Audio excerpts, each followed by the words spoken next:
and mine came from the nightshop.com.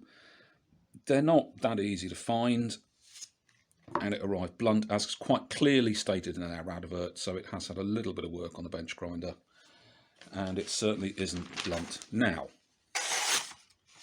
And we'll find out how good it is at stabbing things later. So shall we get the elephant in the room out of the way? Why is it called a Bollock dagger?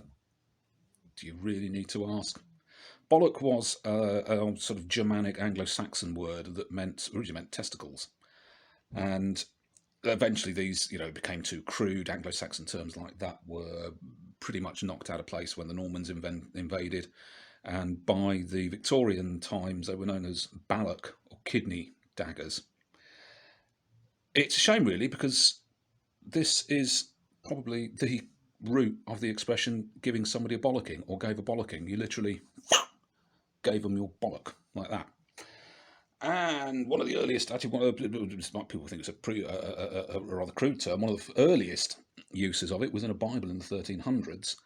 And the expression talking bollocks comes from a slang term, which in the 18th century was to describe a bad priest who was a bollock, so it became talking bollocks. Yeah, I think it's quite a lot of interesting history. This really dated between the 13th and the 18th century, these sort of weapons. There were different varieties of blades. Some were fairly thick like this. Some were a lot thinner, some were wider. This is based on a 15th, 16th century Tudor weapon that was it's resurrected from the sunken battleship of King Henry called the Mary Rose, which sank actually not far from where I'm recording this. The blade overall is 25 centimetres. There we go, or what have we got? Just shy of 10 inches. And overall it's 39 centimetres, or what about 24 inches long. So it's not a small tool, and it was a tool. Quite a lot of these had a little pouch for putting a fork in, so you had immediate eating items. These were, as I said, they were a tool. Slice off a bit of meat, in you go. They were basically part of your going out clothes, particularly in the 16th century, when gentlemen were allowed to carry swords and peasants certainly weren't, so everybody carried one of these. I mean, absolutely everybody. They think knife crime in London was bad. Goodness knows what it was like in Shakespeare's time. Pretty rough. Yeah, people would have carried them in bars and all sorts of things. So that is the basic history of the knife. There is inevitably a fair amount more to it if you... Oh, fuck.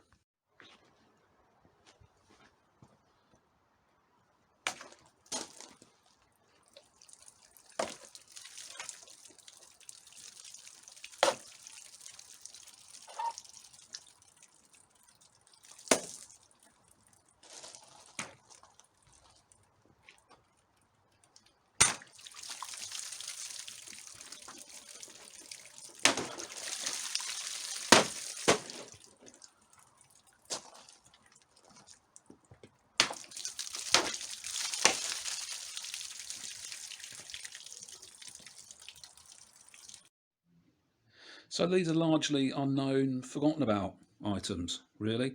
It's a shame, because not only is it an effective dagger, it's also, I think, an interesting talking point.